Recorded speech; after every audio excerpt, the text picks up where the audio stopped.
let's look at the feats. There's, of course, the prerequisite, the benefit, and the repeatable. So, feat description. Okay. Epic Boon of Dimensional Travel. Whoa. Prerequisite 20th level, expert or mage group. You gain the following benefit. Increase your dexterity, intelligence, wisdom, or charisma by 1 to a maximum of 30. Blink steps immediately after you take the attack action or the magic action. You can teleport up to 30 feet to an unoccupied space you can see. So essentially a free Misty Step that you can do often. Once a turn you can do this, because if you're an expert, I would assume, such as a rogue, you will probably be making an attack. And a magic action, I would have to go back and clarify what a magic action is. Actually, why don't we do that? There should be a glossary at the bottom of this. See what magic actions are. When you take the magic action, you magic something by casting a spell that has a casting time of an action. Okay, that was what I was looking for. So with this, obviously it's an epic boon, so it's supposed to be powerful.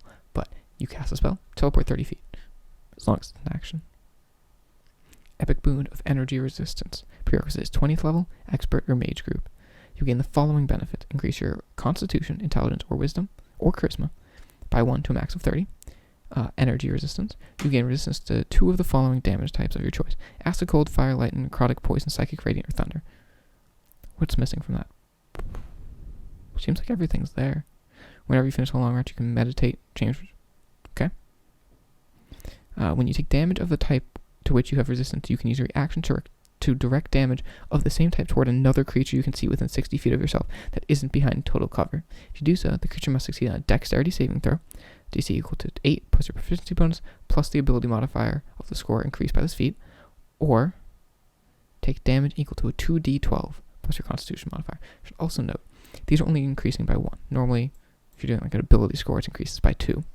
But because of the power of everything else you get, I understand it being 1. Okay. Epic Boon of Irresistible Offense. You have to be an expert or warrior, 20th level. Increase strength or dexterity by 1 to a max of 30. Bludgeoning, piercing, slashing damage you deal always ignores resistance. That's nice.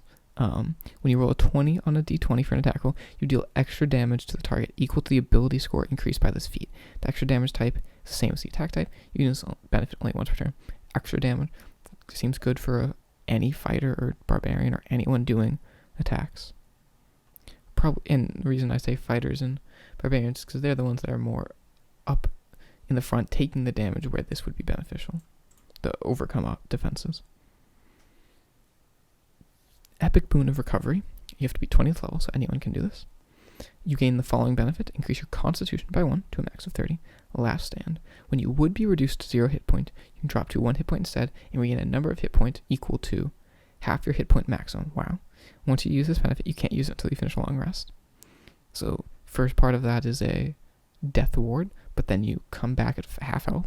Very nice. Death Defiant, when you take damage while you have 0 hit points, you can make a death saving throw instead of suffering a death saving throw failure. That's powerful. Of course, you're 20th level, but that, you just stay up and keep going. That's really cool. I can see many cinematic type things happening where they keep going down, but they can't stay down. Alright, Epic Boon of Speed. 20th level, expert or warrior group. Increase dexterity by 1, max of 30. As a bonus action, you can take the disengage action, which also ends the grapple and restrain condition on you.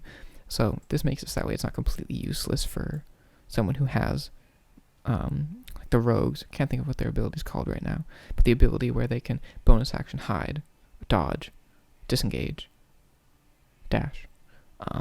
And monks can also do that. So this makes it useful for them because they have that, and speed is increased by 30. I don't know if I would consider this a 20th level boon, but still not bad. Epic Boon of the Night Spirit, which is expert or mage group, 20th level.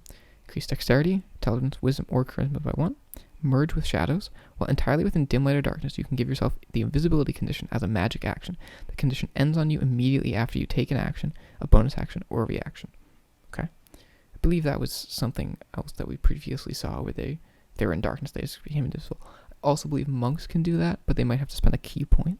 The Way of the Shadow monks. shadowy form, while entirely within dim light and darkness, you have resistance to all damage except force, psychic, and radiant. Okay? But I think the shadow monks had to be standing still. This one you can be moving around as long as you use a magic action. Weapon mastery, okay. You gain the following benefits. Increase your strength or dexterity by 1 to a max of 20. This is 4th level. And your training with weapons allows you to use the mastery property of one kind of simple or martial weapon of your choice, provided you're proficient with it. Whenever you finish a long rest, you can change the kind of weapon you choose to another eligible kind. Okay. So, let's say, I believe the warrior class is going to get this for free or something like that. But let's say I always go back to the rogue, because they're an expert, but they usually are using weapons to attack. So if you want this at 4th level or above, you can take it, and then say you're using a dagger one time, take a long rest, now you have attuned to a short sword, you can use that one. Alright, that's nice. I'm waiting to see if it encroaches too much on the warrior group identity too much.